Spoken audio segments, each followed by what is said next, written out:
Time for you to take over, Gohan. Joking. Of all the fighters you might have chosen, that's the one you go with. Hey.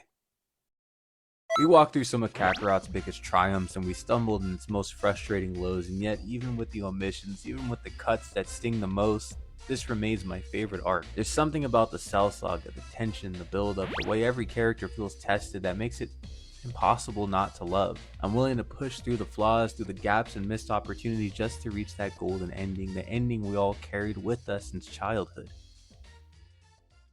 We return to Kakarot, back to the ruins of Dr. Gero's laboratory. The basement's demolished, the walls split open, and though the game doesn't actually show it, we're told that the plans for Android 17 and 18 are discovered among the rubble. Detail lore tucked away off screen. The world feels bleaker now more than ever. Two androids still roam unchecked, stronger than anything we've seen before, and now Cell, feeding, growing, mutating into something far beyond imagination. The only hope left is to stop him before he reaches perfection. Yet just as despair sets in, the moment Trunks sacrificed everything to create finally pays off and Goku wakes up. The hero of Earth rises from his sick bed, and with him hope. Weakened, weary, he's been listening all along, and when he teleports to the gang, Krillin asks him if he's afraid or excited. His response is simple. Both. The horror element is gone and hope has came back completely. Goku has always lived by one principle: do it afraid. From childhood he faced monsters that should have paralyzed him with terror, but fear never froze him. He wore it, carried it, and turned it into strength. It's a mindset worth taking into your real life. Fear doesn't disqualify you from action. Sometimes it's the very fuel that carries you through it. He finds Vegeta and Trunks and tells them the room of spirit and time, a place he's known about since he was a boy, but one so harsh he couldn't survive more than a month inside. One day in the outside world equals a year within, a crucible of isolation, silence, and strain. For Vegeta, this is destiny. His pride won't let him live in the shadow of a so-called low-class Saiyan. For him, training isn't about saving the Earth. He's here to prove once and for all that he is number one. Trunks walks in with different intentions though. He's here to grow stronger, yes, but also to connect with his father, to understand him and his Saiyan pride, to bridge that goal for two separate lifetimes. Inside, the void stretches endlessly, a blank canvas of white. The moment you enter, 10 times Earth's gravity crushes you down. Every breath feels like suffocation, every step feels like carrying a mountain. But the weight is only half of it. The silence here is oppressive, a blank horizon in all directions. Your mind can't anchor to anything, your sensors can't trust themselves. In the anime filler, the room even tortured its guests with visions of fire and ice, illusions meant to break the spirit.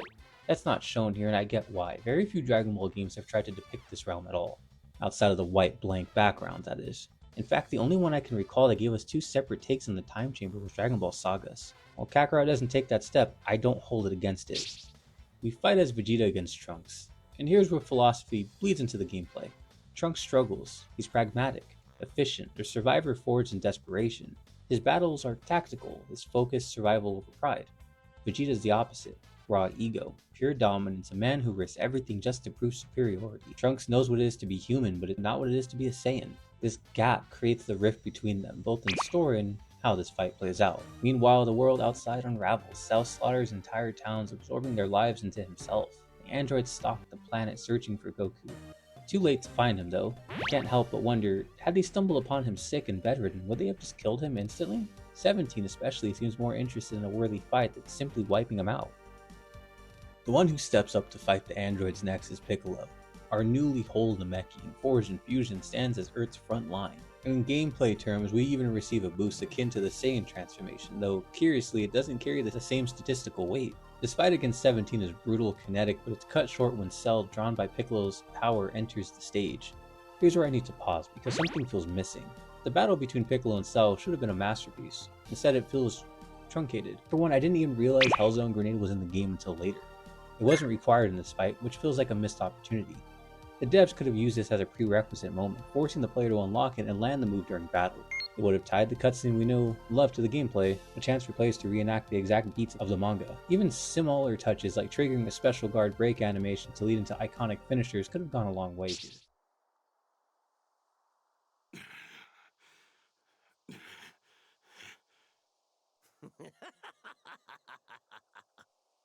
This freak's more powerful than I thought.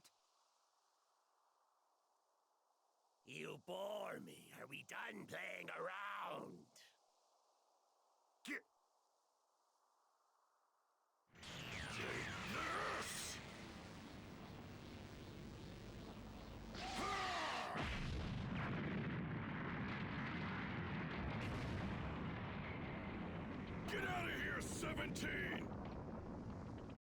Still, what follows is pure cinema. Android 16 steps forward, a creation deemed a failure, a machine designed only for destruction who instead found purpose in birdsong and life. Before he heads off into battle, he tells 18 softly that You are good people. You did not harm innocent humans or animals. I have enjoyed our time together. that one line captures everything. In him, the supposed flaw of compassion became his greatest strength, and then here comes the Hell's Flash. It's one of the most beautifully rendered moments in this game. 16 grips Cell, slams him into the earth, and unleashes a blast so overwhelming that the ground itself cracks around him. For a moment, hope flickers. For a moment, we believe. But Cell survives. He tunnels beneath the battlefield, strikes 17 while unguarded, and absorbs him. In an instant, semi-perfect Cell is born. The monster swells in power, and the android who just stood tall against him is dismantled with ease. Just as Cell turns on 18 though, salvation arrives. Ten Shenhan. Tien knows he can't win here. He knows he can't even slow Cell in the way Piccolo or 16 could, but he refuses to stand idle. Channeling his very life force, he unleashes the Tri-Beam again and again, slamming Cell into the ground. This is where Kakarot's storytelling shines, because in the contrast, the philosophy of Dragon Ball itself is revealed. Cell's power is stolen, absorbed, and taken by force. It's a power without effort, strength without honor. Tien is the opposite. His power is earned through decades of discipline and sheer willpower. The Tri-Beam is not a casual ki blast, it's an act of self-immolation, a technique that burns life itself for a moment of defiance. Tien doesn't kill Cell, but he buys time. Time for 18 to escape, time for hope to breathe just a little longer, and that in itself is a victory. And yet, as much as this moment is beautiful, I couldn't help but think back to something I said during the Namek arc. Why wasn't Krillin ever made playable? You know, these models exist. Scenes like this should have been perfect as short, interactive sequences, mini-games, button mash struggles, something to make you feel the effort Tien sacrifice. This game preaches connection, how every fighter, even those outclassed, contribute to survival. And here more than ever, the game had a chance to make us feel that connection. What are you doing? Get out of here! Ha! Ha! Ha! Ha! Ha! Now what follows is one of the strangest shifts in Kakarot's retelling. Gohan doesn't flare with the rage that we've seen in other versions when Piccolo is injured. Instead, Goku simply teleports him and Tien away from danger, pausing for a brief clash with Cell before retreating. The scene is meant to underline how hopelessly outmatched Goku is, but it feels redundant. We already know Cell's strength is overwhelming. The detour adds little. Back at the lookout, the torch quietly passes. Vegeta and Trunks emerge from the chamber, fully empowered and brimming with confidence. Goku and Gohan prepare to step inside. Goku's riding on the faith of his son. He knows maybe better than anyone that Gohan holds something far greater within himself. But it struck me here. The game rarely lets us see those flickers of Gohan's raw, unrestrained fury. Vegeta arrives at Cell's battlefield and unveils one of the most iconic transformations. The sheer arrogance, the stance, the thumb-pointing pose. Super Vegeta is here. But Kakarot confines it to a single fight. Gone as quickly as it arrives. For a moment you can feel that intoxicating pride radiating from him, but like so many of the arc key beats, it fades too soon. Long look, Cell. I'm going to beat that stupid grin right off that annoying face of yours.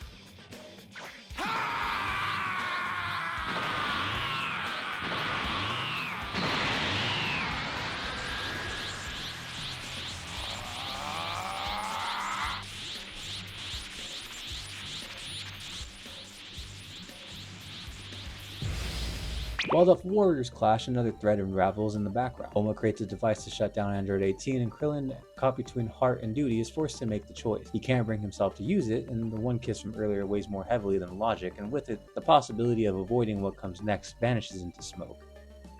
And that's when Cell strikes Vegeta's core, tempting him, whispering to his pride, the part of him that never stopped chasing Goku's shadow. The promise of a true test of fighting someone at their peak blinds Vegeta's consequences. Now we've heard this warning before. Android 17's bitter words echo into the back of our minds. Vegeta's pride will be the death of him, and once again he walks willingly into that trap. Trunks begs him to stop. He knows where the road leads, and he's lived in the ruins the androids created. But this voice can't break through the wall of pride, and with Vegeta's blessing, Perfect Cell is born. Now this might be the most disappointing part in this entire arc.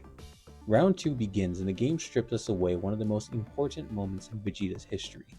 The final flash, a scene of pure desperation, of humiliation burning into defiance, is removed. Every game I've played has honored it. Here it's absent and replaced with silence. Vegeta's long, agonizing buildup of that single beam, his entire pride condensed into a suicidal strike almost, erased. For a game that animates so many attacks with reverence, leaving this one behind feels like a betrayal. I can't help but think what made them choose this. The omissions keep piling though. Trunks' grade 3 form, the trend-fueled, muscle-bound mutation that traded speed for raw power, is never shown.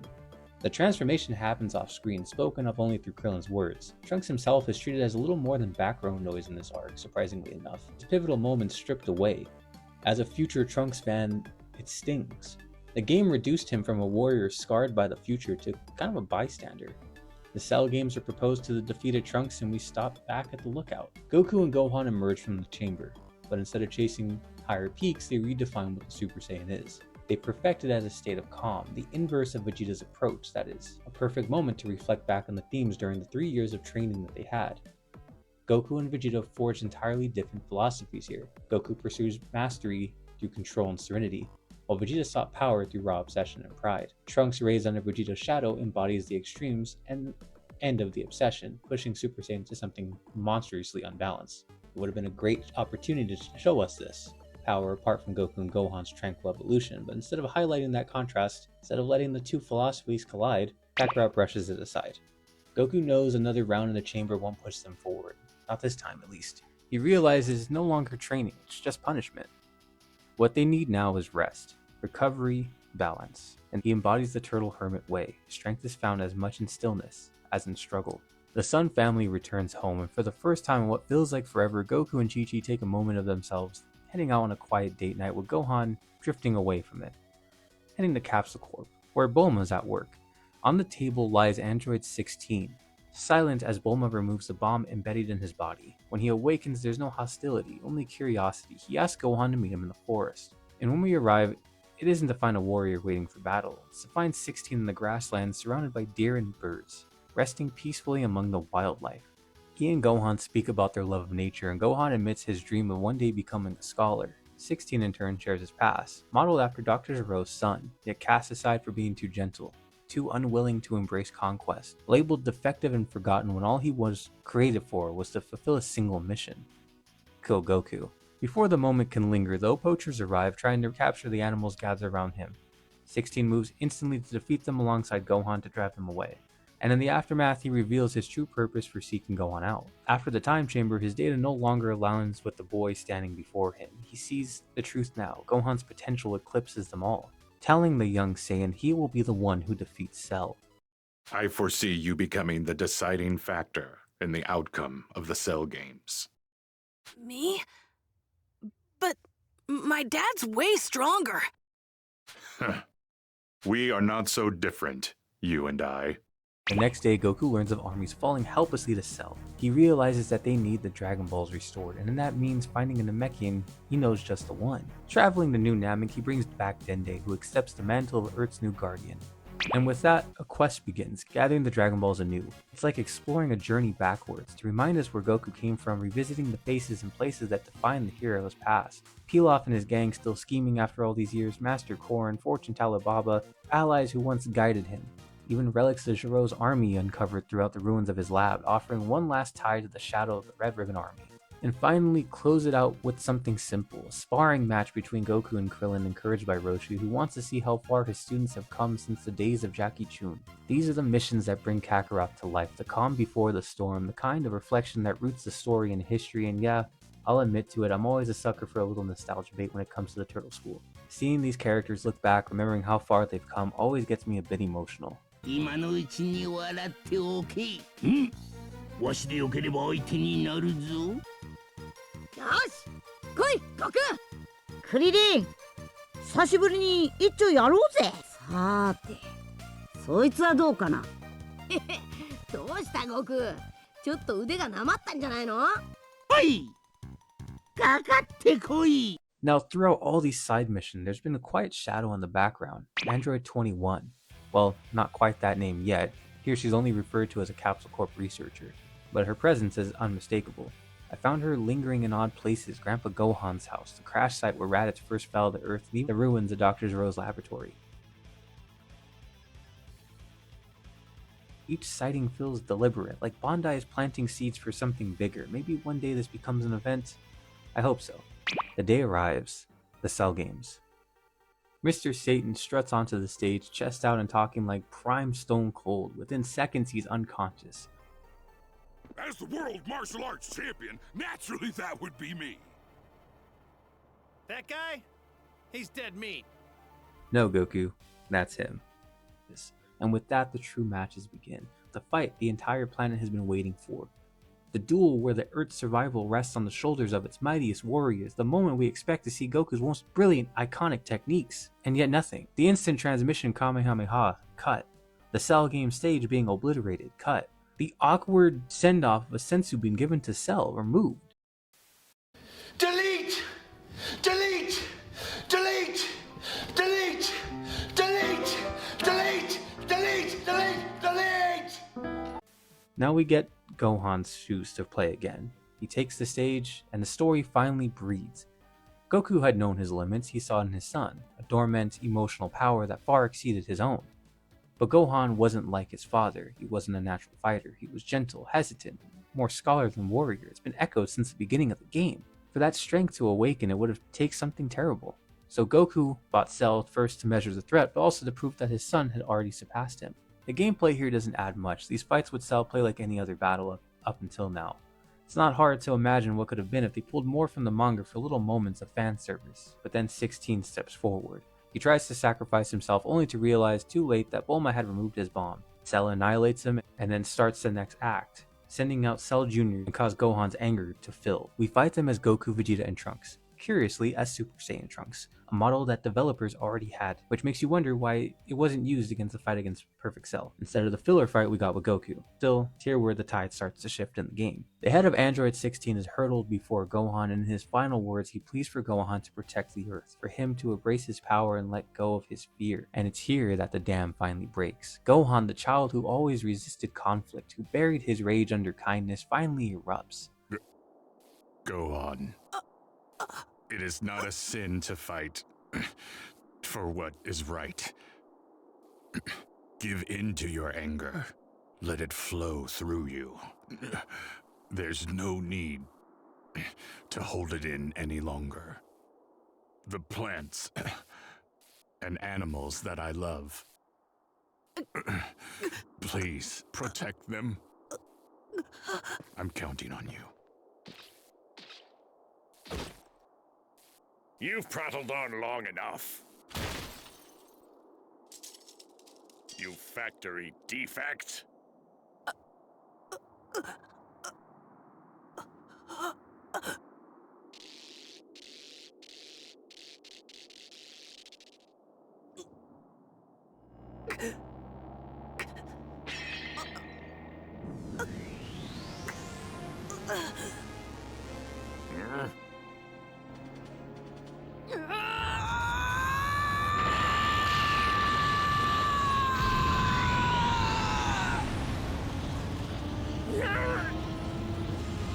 Gohan!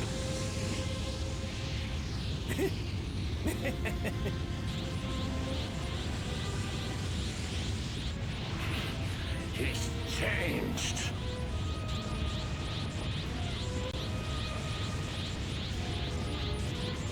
His scream cuts through the battlefield, his grief and fury fusing into the birth of a Super Saiyan 2. It is as cathartic here as it ever has been. The timid boy vanishes, replaced by a warrior overflowing with confidence, calm, and almost terrifying control. For the first time in this arc, this game soars. The cutscenes, the gameplay, the sense of power, it all clicks. You feel unstoppable, and in truth you are. But even perfection crumbles. With his pride shattered and his life slipping away, Cell chooses annihilation. He swells with energy, ready to take the Earth with him. Goku, realizing the mistake was his presence that had drawn the threats like Cell here in the first place, makes the ultimate choice. He teleports Cell away, knowing it's the end. A father leaving the future in his son's hands. Gohan, you did great. I'm so proud of you. Dad. Tell your mom something for me. Tell her I'm sorry.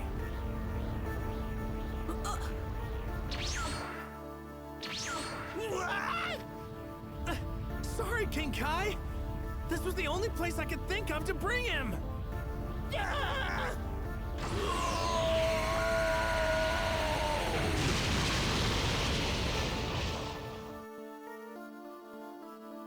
And yet peace doesn't come.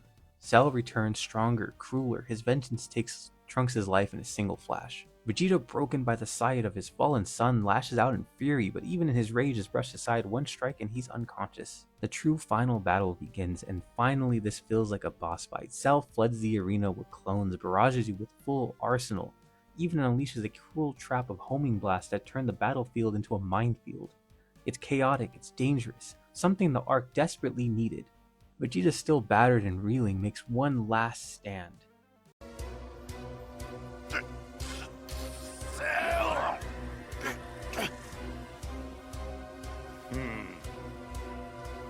Say goodbye, Vegeta.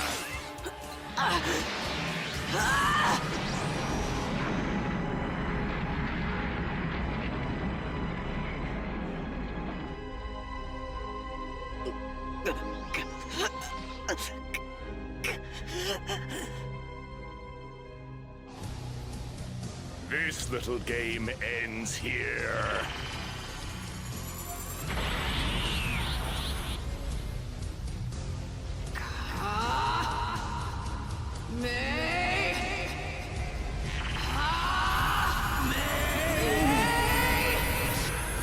You and this whole planet are done for!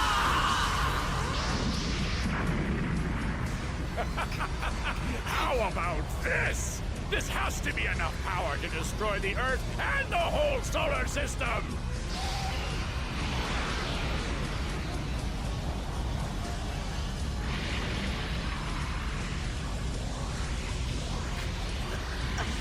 I'm sorry, Dad. Everyone. I didn't have what it takes to beat Cell. I wanted to punish Cell for what he did, but I couldn't.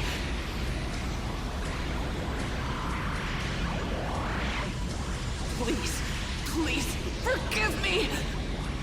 Gohan, what are you doing? Don't give up! Dad! Pour every ounce of power you've got into that Kamehameha, just like Cell's doing! You can do this, Gohan! You have the power! But I can only use one arm, and I'm not even at full power! You'll be fine. You can still win. Believe in yourself, Gohan. Release it. Release everything. Give him all you've got. Show me, Gohan. Show me our combined power. I will. This is the end for you, Gohan!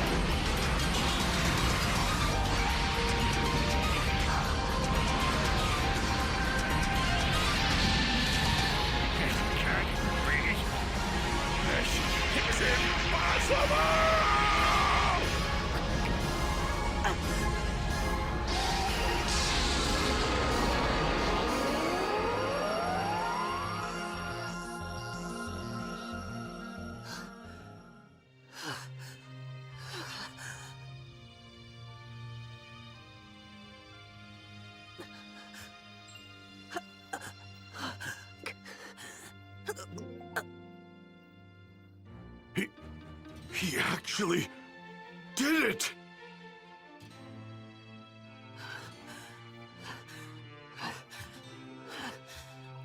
Way to go, Gohan. And so the story closes. The gang return home with peace finally in their hands. Goku, in choice that feels both selfless and heartbreaking, decides to remain in the afterlife. Future's been altered, yet fate still leaves its mark. Trunks departs for his own time, carrying with him the lesson of two worlds. This arc in Kakarot is far from perfect. It leaves moments untold, it cuts away pieces that deserve the spotlight, just like Vegeta's final flash and Trunks' evolution, his struggle to stand alongside the legends he admired. Yet even through the omission, I can't help but love this arc. Because buried in the rough edges is the heart of Dragon Ball, sacrifice, growth, and the passing of the torch. Why I'm willing to look past what was lost to hold on to what was gained. Now Trunks may have left this timeline, but his story isn't over. The DLC gave us another chance to follow him, to see the warrior he was always meant to become, and next time, that's where we'll go. Back to the future, to save the timeline. I'm off. Goodbye, Trunks! Good luck in your future! Go on. Thanks. I'll do my best. You guys take care of yourselves.